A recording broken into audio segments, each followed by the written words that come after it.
பழங்கால வரலானது ஹர்ஷ பேரரசுடன் முடிவுறுகிறது. அதன் பின்னர் கிபி 712 சிந்துவை ஆண்ட முகமது பின் காசிம் சிந்துவிடம் போர் தொடுத்ததன் மூலமாக முஸ்லிமின் வருகையின் மூலமாக இடைக்கால வரலானது இந்தியாவில் புதிய அத்தியாகமாக துவங்குகிறது. அதனை பற்றி இப்ப பார்ப்போம். இந்த இடைக்கால வரலாறுல நம்ம பாடப்பகுதிகளை நிறைய கேள்விகள் பரீட்சையில கேட்க வாய்ப்புண்டு.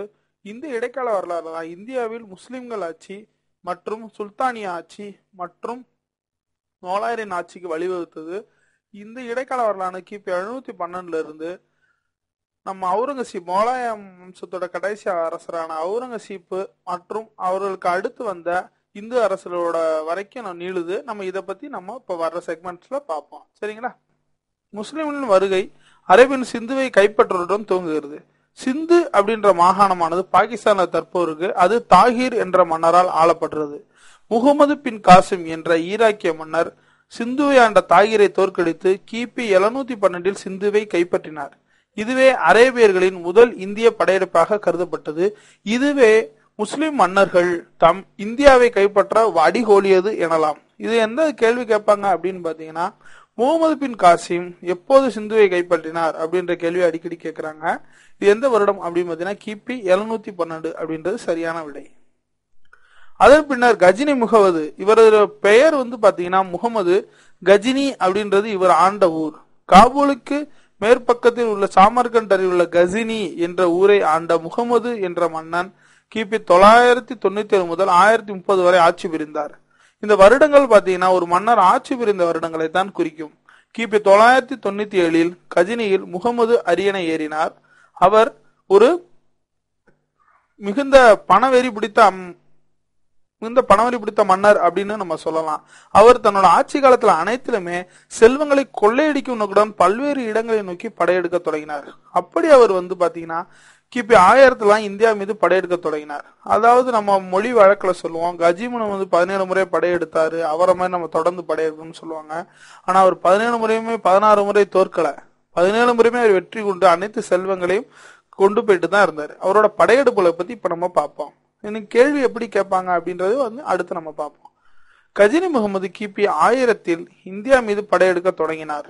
அவர் பஞ்சாப் மன்னர் ஜெயவாலரை முதலாம் வைஹிந்த் என்ற போரில் தாக்கி கொன்று கொள்ளையடித்து சென்றார். அதன் பின் நடந்த 1008 நடந்த 2ஆம் வைஹிந்த் அப்படின்ற போர்ல மன்னர் ஆனந்தபாலனையும் தோற்கடித்து கொண்டார் மன்னர் கஜினி முகமது.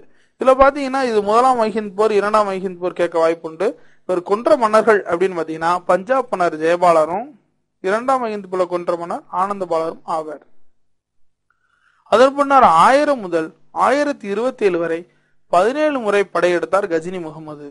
அவர் தானேஸ்வரம், மதுரா, கன்னோஜ் மற்றும் சோம்நாத் ஆலய கொள்ளை ஆகியவை மிகவும் பெயர் பெற்றது.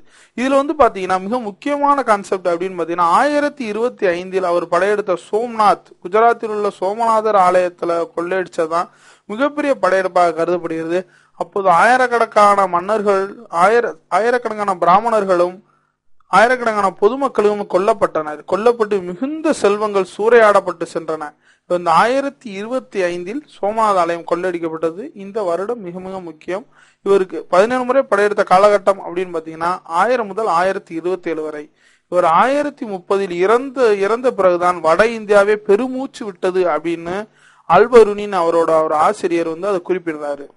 இவரோட என்ன அப்படின்னு பாத்தீங்கன்னா எல்லையை விரிவுபடுத்துவதோ நாட்டை வளப்படுத்துவதோ மிகுந்த பேரரசு ஆட்சி செய்வதோ கிடையாது.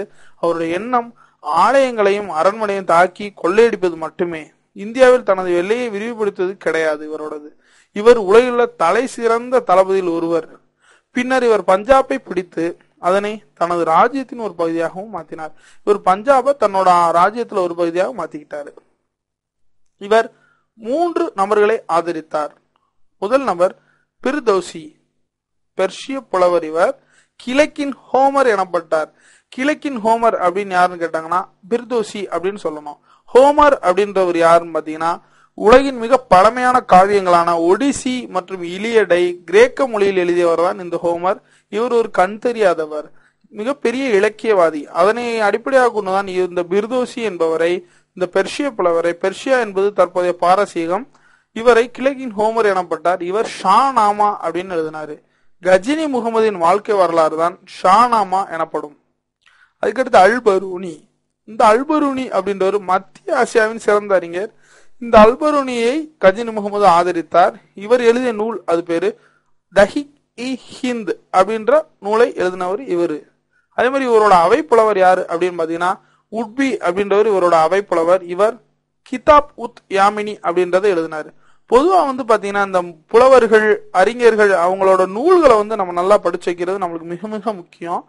ஒரு பிர்தோசி அப்படின்ற ஒரு ஷானாமா அப்படின்ற எழுதியிருக்காரு. அல்பரூனி அப்படின்ற ஒரு தஹிக் இ ஹிந்த் அப்படின்ற நூலை எழுதியிருக்காரு. உட்பி என்ற புலவர் கிதாப் உத் யாமினி அப்படின்ற நூலை எழுதியிருக்காரு. இது நல்லா மனப்பாடம் பண்ணிக்கங்க. இதுல கேள்விகள் கேட்க வாய்ப்பு உண்டு. அடுத்து பாத்தீங்கன்னா முகமது கோரி. இவரது ஆட்சி காலம் கிபி 1173 அதன் முதல் 1206 வரை. இந்த முகமது கோரி